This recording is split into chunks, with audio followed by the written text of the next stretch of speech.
twende. Ringtone usiongee. Ringtone usiongee sasa hivi. Twende. Alright, mambo vipi? Happy Boxing Day. We are live at the Kenyans Beverly Hills. Kama hujaifika Marekani utapata fursa baby kuona Beverly Hills. Basi tuko runda kwa Ringtone Opoko, chairman wa gospel, ametualika nyumbani na hapa makazi yake inajulikana kama almaarufu Beverly Hills. Ni msanii ambaye amefanya vitu mingi sana hii mwaka na ametuinvite sisi kama marafiki, watu wa media tuweze kuzungumza naye. Nikiangalia pao kuna vitu ambazo zinaandaliwa pale. Inasemekana za ndani. Sisi kama marafiki, mimi kama familia. Mimi kama mtu wa media, wewe kama rafiki wa Ringtone. Inasemekana kuna mbuzi kama 5 imeanguka, kuna ng'ombe, kuna kuku, ameandaa vinywaji zile halali, vinywaji yani watu wakati maji bado wanakunywa maji. Kimwangalia pale chairman anamalizia kuandaa ni barbecue mpaka Ringtone chairman wa gospel. Habari leo kwanza. Salama sana. Vitu gani zinaendelea hapa? Hapa hivi tunaendelea kupika, tunaendelea kuchoma. We are burning. We are burning goat. Tuna burn goat. Mimi leo unasherehekea nini being about today? Na mbona umeinvite hapa? Naona Kioka amefika hapa, marafiki wako, watu wa media fraternity wako hapa, ma colleagues wako hapa. Mwaka wa jana umekuwa mwaka wa changamoto nyingi. Na mkiangalia hii sherehe, hata hizo vitu zote umetaja, si vitu za pesa nyingi. Juu hizi vitu watu wameleta wengine, kama Kioka amekuja na mbuzi yake. Ukiangalia watu wamekuja na vitu zao. Unaona kama Kaspul ambaye anasemanga sijui nini na nini, yeye tumemwona amekuja na pombe, tumemkataza zingine zisiingie lakini ameingia na pombe zake. Watu wamekuja na vitu. Zangu ziko, lakini hii ilikuwa ni sherehe ya watu kuleta vitu vyao. Watu wameleta vitu vyao. Watu wamekuja na vitu vyao.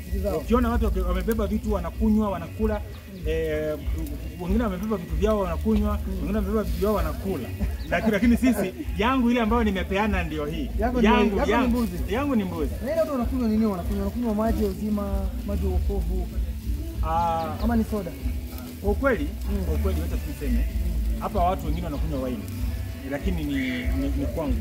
Lakini kwa sababu najua sasa siwezi pia kuwa dictator. Watu wamekuja kama Kioko amekuja amebeba mtungi mzima wa wine. Sasa nikashindwa kumkataza. Hapa anaweza kujitetea. Lakini wine kwa chairman kwa nyumba kwa boma ya Beverly Hills ya Ringtone Opoko inaruhusiwa? Inaruhusiwa kwa sababu hata Yesu mwenyewe aliturn water into wine. Wine inaruhusiwa. Kwa Biblia wine inaruhusiwa? Inaruhusiwa. Unajua pia tusijaribu kubadilisha Biblia. Wale wamekuja, mimi sinywi, lakini wale wamekuja na zao siwakatazi. Unajua siwezi kuwa dictator. Kwa stare zao. Mimi hapa kwangu mbona ni kama venue. Ni venue watu kuja kusherehekea siku ya leo. Unajua naona vijana kama for example kama KRG, I think karibu kwa gate anaingia. Hawana garden. Sasa na zile garden ziko ni za wazazi. Sasa lazima kuja hapa watulie. So hapa wanatoka kwa ndugu yao. Mimi tuambie wageni ambao wanatarajia kuingia hapa nani wanatoka, lakini toka nje pia. Hatujaita wa nje. Mwaka huu tumeifanya loko. Tumemake sure kwamba tunashirikiana sisi wenyewe kwa wenyewe. Imekuwa mwaka ambao wasanii wametokea, watu wa content wamechipuka, watu wamefaulu, watu wamenunua magari, wengine walikuwa wanaenda mguu kutusubishi kama huyu, sasa hivi wako na magari. Kama wewe ulikuwa umekonda umenona. Amenunua gari pia. Gari najua, sifa nataka kusema unajua kuna deni ya rent. So mwenye nyumba akona deni ya rent ya 3 months. So mwenye nyumba anaweza sema wao alikataa kulipa kanunua gari. Alright, nikuulize bibi, uandalizi wako kidogo. Naona hakuna chef lakini mwenyewe mmoja kufikia wageni wako. Mbona umeamua kuingia jikoni? Hapa chef si mmoja. Wacha kuniwekelea. Chef Kioko siwe ni chef? Yes. Haya, mimi hapa ni chef. Kaspula kwa mahali anapika. Matumbo, Kaspula ndiye anapika matumbo. Unajua matukio ni matumbo yake ni mtu wa matumbo. Tu anapika matumbo kwa mahali. Alafu kuna chawa ni ule Mkongolisi tumemuona ambaye tumemwadopt. Wewe ni chawa? Hapa si wangu, ni mkimbizi. Ni mkimbizi ambaye tumemkubali. Kwa Kenya tunapenda wakimbizi. Tumemaccept kama Mkenya. Lakini unaona Kaspul ndio mtu wa matumbo. Unajua anajua mahali anasifu hawana compound. Hapa iko compound. Mimi kumalizia because tutafanya press baadaye. Leo hii Kaspul ananitukananga lakini ndio tunasema chairman wa gospel. Overall. Garden pia ni chairman wa worship. Unajua worship ndio nini? Sasa mimi ni kidogo amekudanganya. Hata huyu ni maarufu kuliko huyo Garden Angel wanaongelea. Anakuwa chairman. Anatokea uchama inatokea wapi wa Garden Angel? Ni Garden Angel. ni wale wakimbizi kama mimi. Tumetoka huko tunakifanya vitu ya kufanya. Weka heshima toka na kazi yako. Mimi nakwambia Guardian Angel ni mkimbizi kama mimi. Msipigane na kimbizi. Guardian Angel ni mkimbizi kama mimi. Ringtone nataka kujua maybe hao wote wanakutazama. Kuna watu ambao wamebadili mwaka.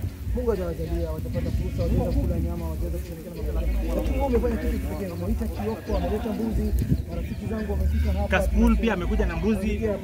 Ni nini unataka kuachieve? Unawapea shukrani na shukrani kwa Mungu unampatia? Ama unaifanya kwa social media PR? Hapana, Kenya tunafanya kwa hii mji ni kwamba tunajaribu kuambiana aje. Siku wewe utajenga kwako tuite, tukuje na vitu vyote tukae kwako tuenjoy. Mbona wengine wale wamejenga waiti watu? Maybe unajua wacha nikueleze. Kwa hii industry wale watu ambao wengine wanaonekana wanajionyeshanga vile ni wazuri nje, maybe ndani si wazuri. Wale ambao maybe wanaonekana wabaya nje, maybe ndani ndio wazuri. Sasa kama mimi sijasema mimi ni mzuri, kwa sababu nadhani sawa, mimi kumalizia tu ya mwisho tutafanya press baadaye. Waambie kitu wale ambao wanakutazama Being a Boxing Day, wasikie kutoka kwako chama, na wale ambao maybe wanataka kuja hapa wanakaribishwa. Iko sawa chama. Ngoja tufanyishe juu kidogo. Unajua ngoja niwafundishe ndio talent ambayo Hidden talent. Hidden talent. Haya sawa. Haya good. Acha songe juu kidogo nisiungue. Wapatie Wakenya kidogo ujumbe ya Boxing Day na Christmas. Tunawaambia wale ambao mko nyumbani msisikie vibaya kwa sababu hamkufanikiwa mwaka huu. Mungu ako na plani yake na maisha yenu. So hata hapa hivi mkiona hii mbuzi si eti ni mtu mmoja amebarikiwa sana kaleta zote. Watu wameleta kidogo. Sasa